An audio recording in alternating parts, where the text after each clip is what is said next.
The climate challenge demands a new way of thinking and acting. We have to act smart and find effective solutions to different environmental problems: climate, air pollution, and waste.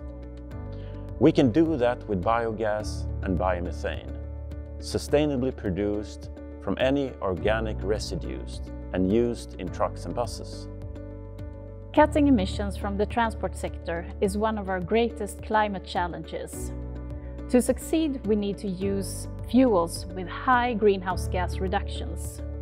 Scania's philosophy is to offer a fossil-free alternative for every transport solution. With biomethane, you can reduce emissions with up to 90% today. Climate mitigation has to go hand in hand with resource efficiency. Waste products become valuable resources. It's a win-win situation. Sweden is a world leader in waste to fuel, which Scania is using and promoting in our global sustainability work. This should be our next fossil-free export to the world.